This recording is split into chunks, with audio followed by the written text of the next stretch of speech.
Welcome back to this YouTube channel. Today I have this scooter that I just sold on eBay, and I'm going to actually deliver it to the person that purchased it.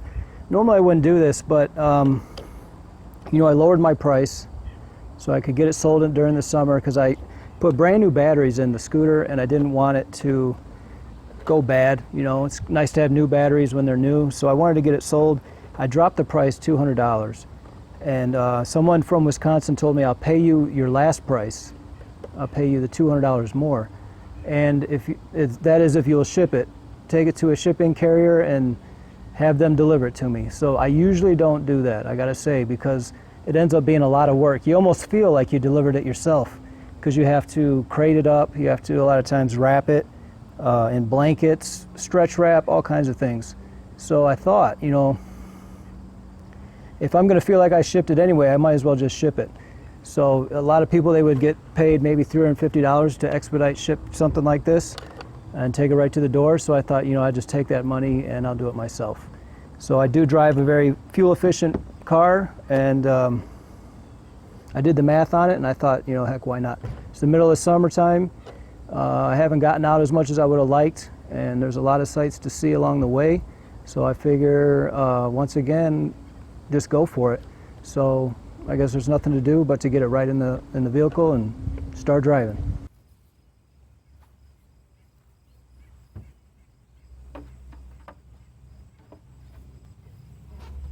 All right, looks like it's getting dark already. Just getting started. I got 10 hours in front of me. I know you can probably barely see me. I tried to adjust the camera all the way up to as bright as it'll go, but it's showing light outside, but that's pretty dark, believe it or not. Anyway, I think I'm just gonna stop and get a bite to eat maybe, and a little bit of cash, and then just hug the road for a while. Just try to stay safe. I probably leave the camera off until I get out for something, and maybe check out Wisconsin a little bit. But other than that, it's just another day on the job.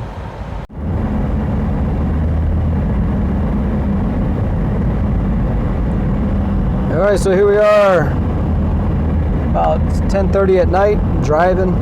Sun already went down. I've been on the road for a couple hours, and my trusty GPS needs to know to stay on. There we go, stay on. Yep, there we go. Just following the Meyer truck, and I still had 465 miles to go. Averaging about 75 miles an hour. I'm kind of going between 70 and maybe a little bit more sometimes. But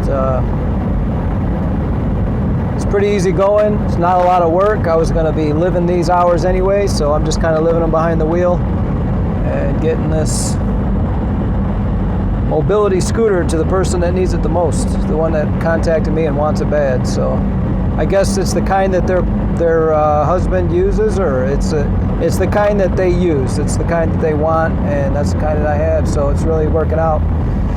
So I guess my gas will not last. It's not going to last. I only get 350 miles or so out of the 9 gallons that this small car will take. This is a Toyota Prius. They're really designed more for in town. You know, this is freeway driving, so I'm not really saving much with the hybrid system right now. Whoa, now we're getting rain. There's some action. Hopefully they don't slam on their brakes. Holy smokes. All right. So yeah, I got a treat. Nice cool rain to cool the car down. It's been a warm day. So anyway, I'll probably just keep on trucking. And then when I get some gas, then I'll probably be about 100 miles out, maybe 150. Oh, back to the grind. I gotta say, one thing I love about this Prius is how aerodynamic it is. It has a drag coefficient of 0.26, which is quite a bit more than the first Lamborghinis, I believe. They were like 0.38. Wow. But watch my hand, okay? My hand's at the top of the wheel. I don't think you can see it. But you can go right around a truck and not feel anything in your steering wheel. Like normally, a lot of cars will pull a little bit, especially big box trucks. I used to have a box truck, it would pull like heck. but the Prius just cuts the wind and goes right through it. It really has really good penetration when it comes to the wind. It just goes right through it. All right, still trucking along. Weather cleared up. It's like 250 miles to go. There's a couple Buicks that keep going by. They're kind of like that car in front of me. I don't know if you can see it, but they're going every bit of like 100 miles an hour. Several cars were really just going like 110, just flying by. And I don't see any cops, so I guess that's the norm here in Wisconsin.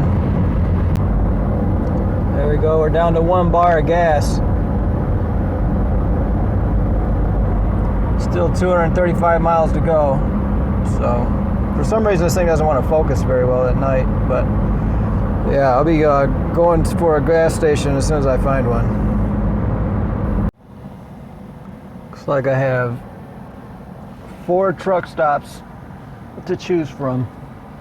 At least 3. I see Love's, Thornton's, there's a Speedway,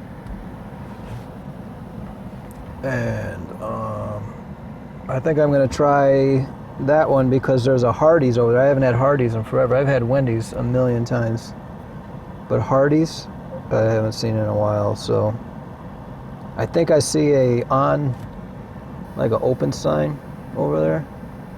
So yeah, I'm gonna pull up over there. There it is, Love's. It's a big truck stop, and I'm in a Prius. Hopefully they don't think I'm here for a different reason. I'm here for Hardee's, so yeah. I don't know, I'm used to it. Everybody's seen a Prius before, so it's no big deal. I do not know where to go. I'm gonna try going this way. This is like a way station here. A way station. There's a way station here.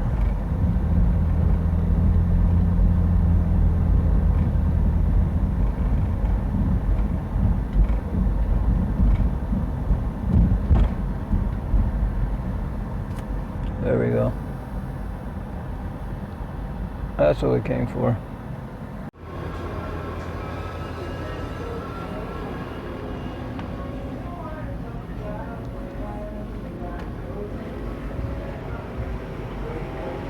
I feel like a tourist. A little gambling area here. Kind of nice.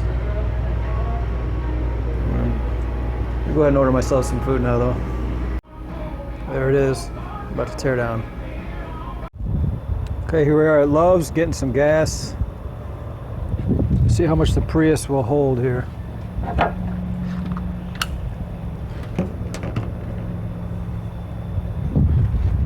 I'm gonna go premium because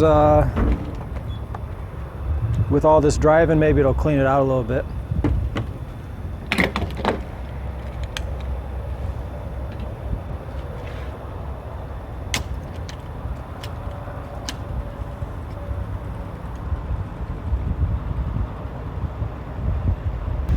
This stuff's $4 a gallon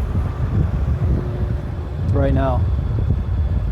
When it was like $1.25, I bought 20 gallons and put them back in 5-gallon gas cans. And I still have that, actually. I was going to burn it up in some of my toys. But now it's $4. That's premium, though. I think it's $3, premium is $4. But this trip is going to cost me probably $100 and some, $150. But I'll save $150. So it was 10 gallons. So 1 bar, it'll take 10 gallons. And it cost me 38 bucks. And I'll probably get 350 miles. And it's about 550 there and 550 back. Bye, Loves. Picked you for a reason. Okay, well, here we are, adding to the vlog. I actually arrived at the address. It's 4 o'clock in the morning, and I'm dead beat tired, I gotta be honest with you.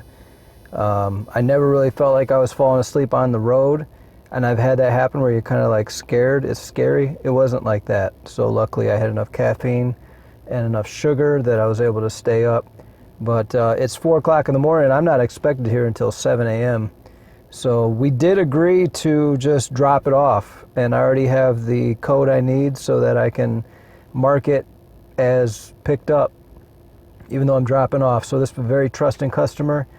Honestly, I might just drop it off where we agreed and just go from there. I mean, they'll get it. I don't think anyone's gonna rob them of it between now and 7 a.m. So I'm sure they'll look out first thing in the morning. It's that, or I sit here and wait 3 hours, and I really don't see any need for that. So I'm gonna unload right now. I'm not trying to make this silly. I'm just trying to document what all I did so that you can see, I guess. So there it is.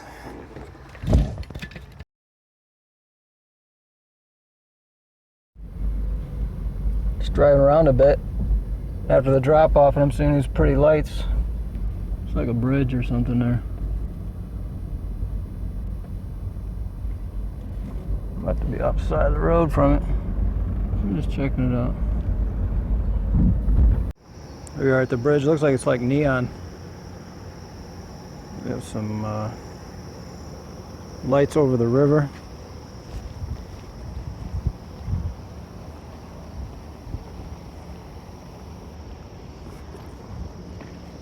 It's kind of neat. None of this will be visible in another half hour.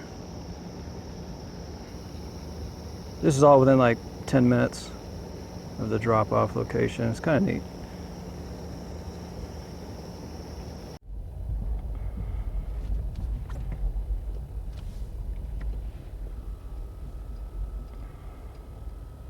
Looks like this one's called Phoenix Park. It's a nice country road right here. Quite a bit of corn. I've passed quite a bit of corn already. Now this is some other kind of cash crop.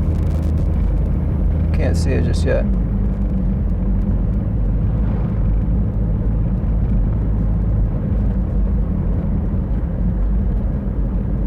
Sun is just coming up, so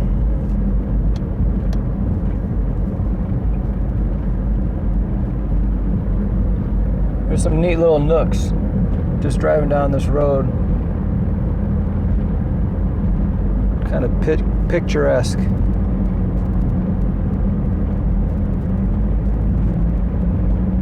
Oh, there's a Prius. Good for that person. But see, here's all the corn. There's just corn for miles. Miles and miles. I think you could find that in just about any state, but kind of trying to decide on what to do. I got a long drive ahead of me, and I could go get a hotel and get some much needed rest, or I could drive a little bit east and maybe go to Oshkosh. Like, look at this. I don't know if you can see that. In person, I can see it on the screen here, but in person, just how far out that is, the mist over it, it's hard to see on the camera. It's really hard to see, but the depth, I mean, there's just like 2 miles of corn right there. But yeah, I could go to Oshkosh maybe if I went east. I've always wanted to go to their little fly-in.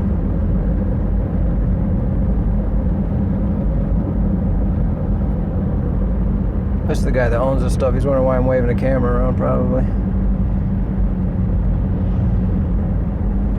You get used to it. Nobody really says anything. It's kind of legit. Everyone has one on their phone.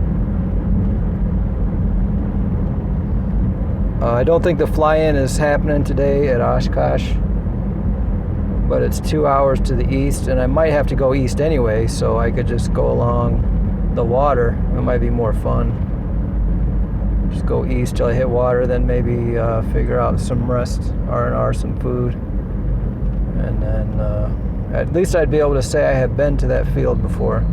I'm not sure if there would be any landings, like any aircraft that would land regularly or anything like that, but if they did, it would be kind of neat. So you look like right here.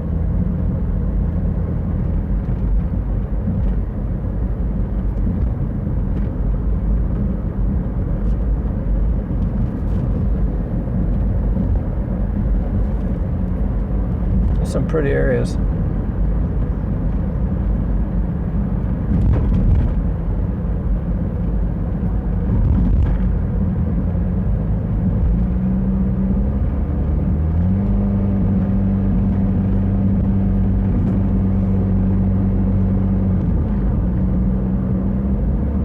So I need to turn on my defogger. It's kind of muggy, then I turn on the AC and then the windshield fogs up. Yeah, look at that mist over the crop, and then just the depth. It's just like you can see really far. It's totally cool.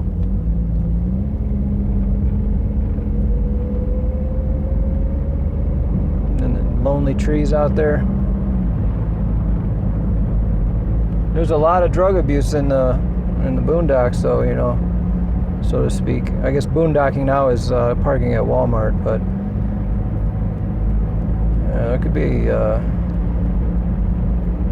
If you want some peace and quiet until you get it, and then you could be like, whoa, see, that's pretty neat right there. You can tell I'm a city dweller because this country is just looks like a lot of opportunity. But I think once you live here, it's just a lot of cropping to do. You have to plant corn, or else you have to give the land away. But it's beautiful nonetheless. Big fields. Anyway, I'm going to figure out what I'm going to do, and then I'll turn the camera back on when I figure it out. Real quick, I had to show this. This person's selling sunflowers. Those are all sunflowers.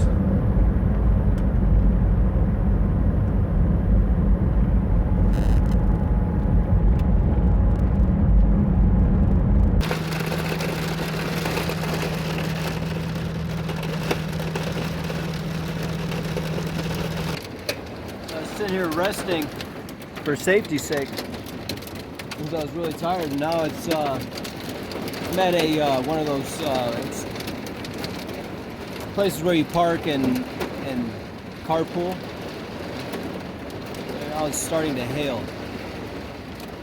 So yeah, that woke me up.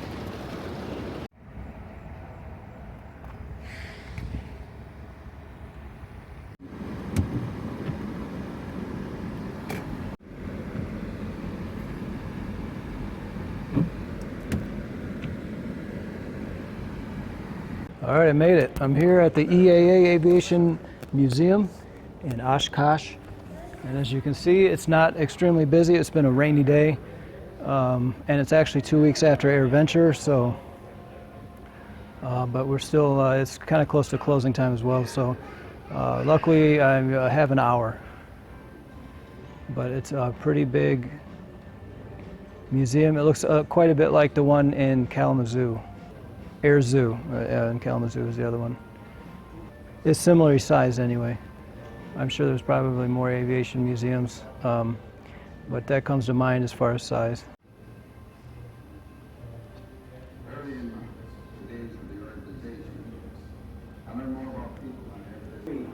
In addition to one, the first 40 and fully matured into the mind-bogglingly big event we know today. An event so big that by the end of the decade, it would have its own name, AirVenture. Although, the world will always know it simply as... What's nice about the AirVenture fly-in is there's a lot of ultralight aviation that's featured.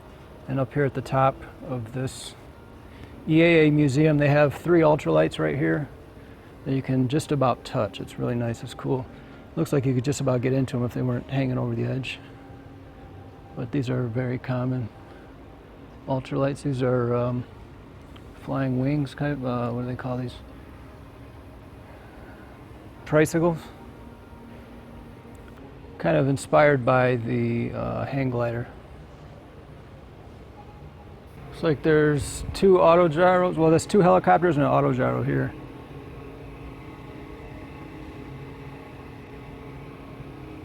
This is probably a Benson, I would assume. Just don't push down on the stick, it'll kill you. I'm guessing that's a Benson B8. But it's you lose lift 100% if you get into a certain situation. You'd have to read about it if you're interested in autogyro. That one there on the wall, it looks like an RC model. Something you would see with a 4-channel radio. That one looks like it would re-enter the atmosphere.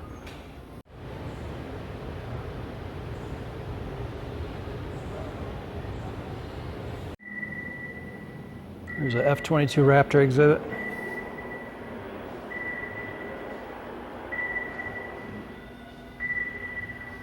There's a kids area here.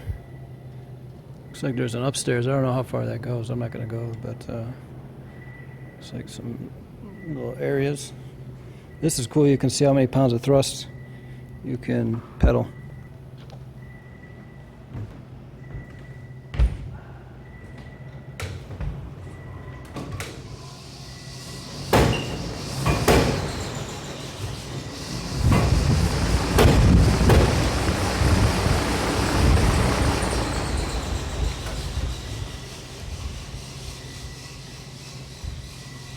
That's pretty tough. 10 pounds of thrust. It's probably half a horse or so, though. Or missionary transportation. We have a saying in Brazil, he who has one eye lends.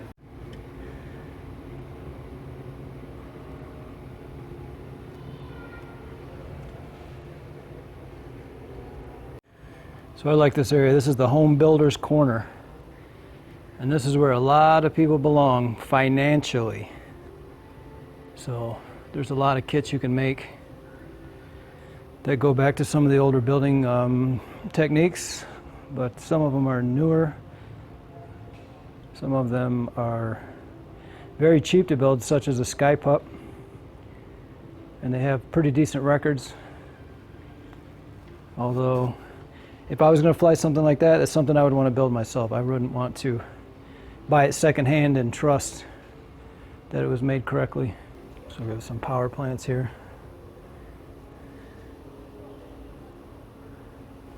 I don't know what the brand is. I would guess one of them's a Lycoming. Yeah, that's what this is. They probably all are. Here's a blade from the world's fastest home built. I don't know if that record stands, but it looks like a prop strike.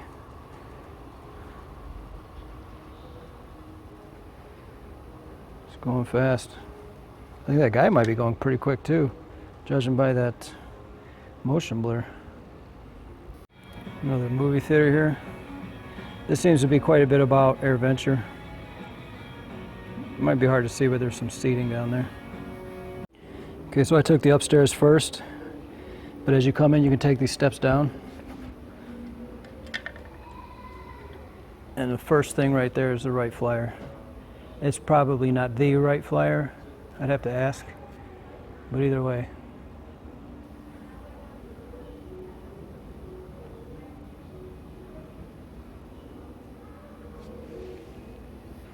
Here's a tribute to Lycoming. There's half a seaplane.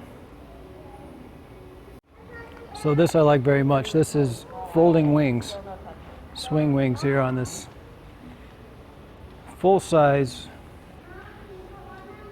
aircraft. This is not an ultralight, but that's actually a really nice feature for ultralights. If you have shopped for one, a Kit Fox comes up, a Kolb comes up.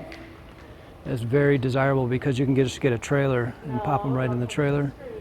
Or you could just put them in your garage, pack them away. You don't necessarily have to have the whole T-hanger, $20,000 hanger for it. You can just swing the wings back.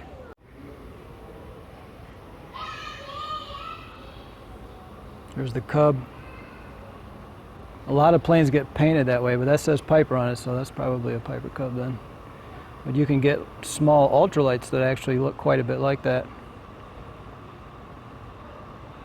N3 Pup comes to mind. It's one of the older autogyros. I think that's from like the 40s. I'm not sure exactly. I could look at the plaque. But it's kind of like a hybrid between an autogyro and a plane. And these are almost like wings. Almost want to touch them, but I won't. They look like they're built up.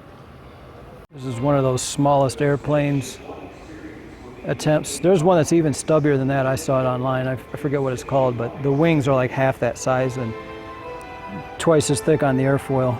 But I would be scared it would just kind of cartwheel or roll, have the roll rate just be uncontrollable. That looks like some type of a racer. This is one of those newer autogyros that are popular in Europe. Somewhat popular here. Usually between $60,000 and a couple $100,000. Gyrocopter girl comes to mind when I see that. She's always flying gyrocopters in her bathing suit. I guess that's a little bit of hybridization in itself. Not exactly sure what this one, it looks like the air cam. This might be an older experimental that's Roll-Off Unger Breezy model RLU1. But it looks a lot like the air cam. Those are pretty expensive. They're kind of a bare frame, but still $200,000. There's an aero car.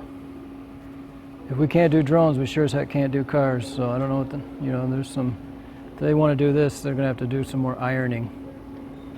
Might have to twist some arms to get that one. Something about cars and planes though, for me personally, it's like, if you ding your car, that's not a problem. If somebody dings like a shopping cart, if somebody puts a shopping cart into your wing, that's an issue. So it's gonna be a very small use case, in my opinion. Now things could change, but that's just my opinion. I think this one here is the black fly, speaking of drones. Yeah, the black fly. I think this flew here at AirVenture for like the runway length. So that's all carbon composite, I believe. You could probably make that in your garage if you could design it. But that's a pretty interesting take on the future of aviation, but it makes sense. It's kind of like the racing drones, and then as long as we're tilted, might as well, Here's the BD5. Everybody loves the BD5 right there, especially the jet-powered version. This is a prop-powered version. It makes me think quite a bit about the so this is very similar in size to the new Subsonics, which is Sonic's aircraft makes a similar prop-powered version of their aircraft, which was first, and then they came up with an electric version, and now they have a TJ100 powered Subsonics. And that thing, it truly looks amazing. When the camera's following it and you see the trees going by at 200 miles an hour, it truly looks like a fighter jet. It's so awesome. But same here with the BD5, similar performance and size. Gets the same type of people buying it. A, the ones who can afford it, and B, the ones who can get in something that small and fly it comfortably. There's an interesting small Delta. Got a seaplane on floats. Another autogyro.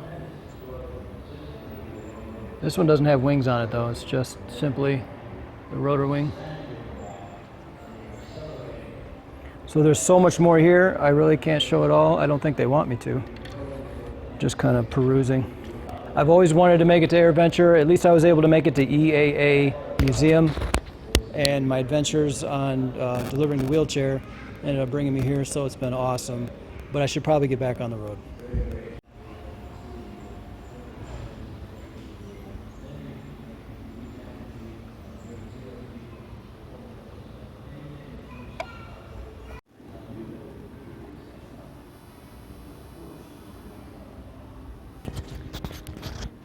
Well, it's getting close to closing time here. I've always wanted to make it to AirVenture. Unfortunately, it's like a 10-hour drive for me.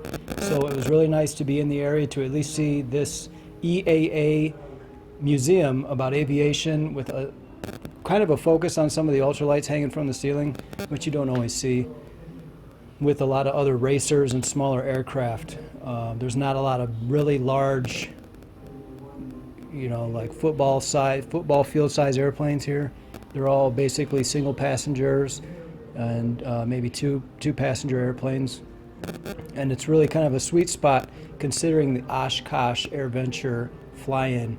It very well represents that. So for me, at least I feel like I got like a little taste of going to the fly-in. But on that note, I really need to get out of here and it's time to hit the road. All right, back on the road again. Looks like you know, that was EAA. I think that's Experimental Aircraft Association. I talked to the security guard and some of the other workers, and they were pretty hospitable, pretty nice. You know, they're museum types, and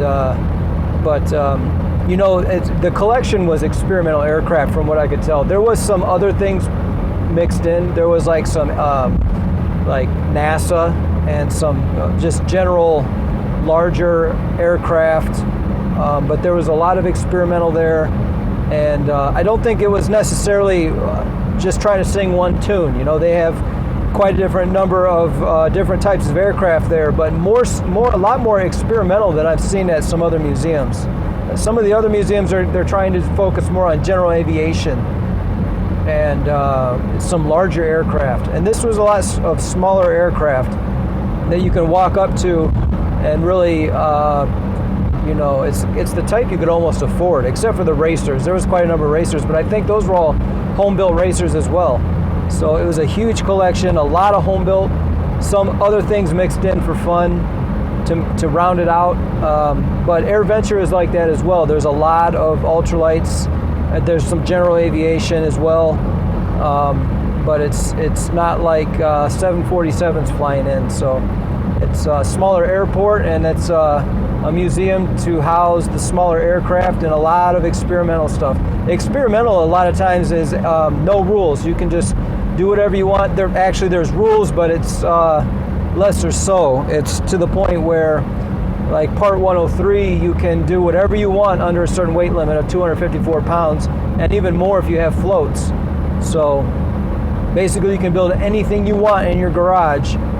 And I think if it's really bad, someone might try to put a stop to it, just, you know, one-on-one. But as far as the rules go, you can do whatever you want.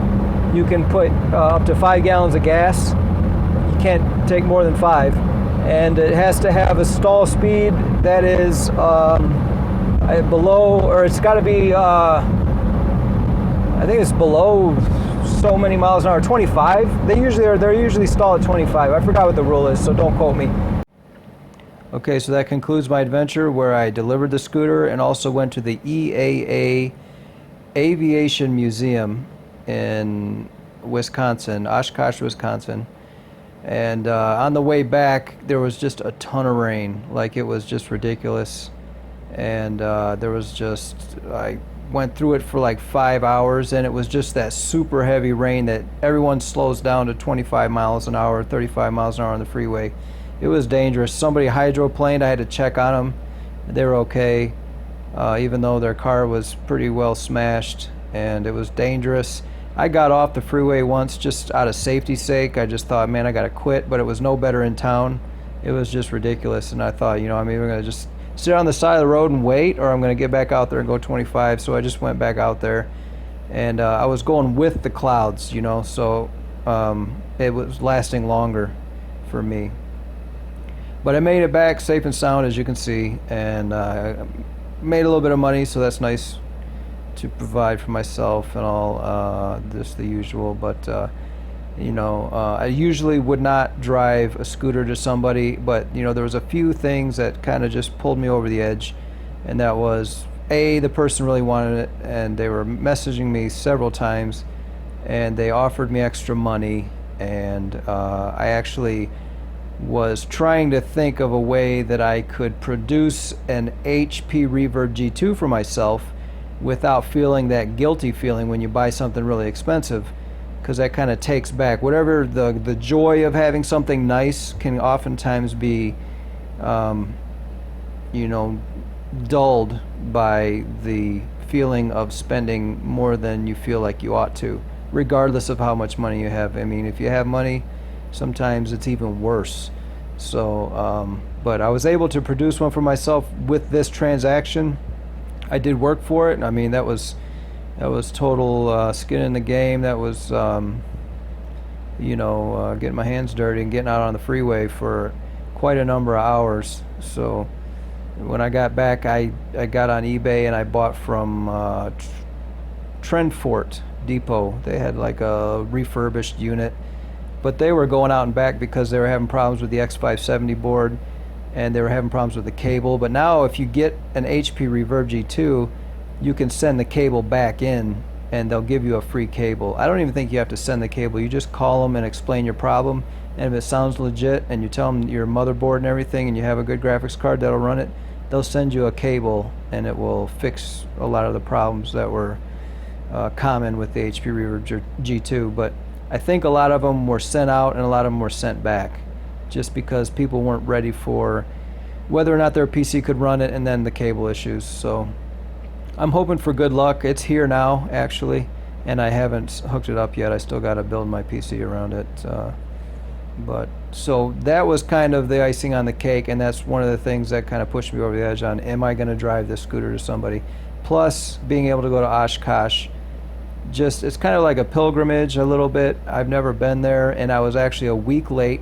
It would have been nice a week earlier. I could have stopped by, but I don't think I would have had the time to really enjoy all that their main fly-in has to offer in Oshkosh.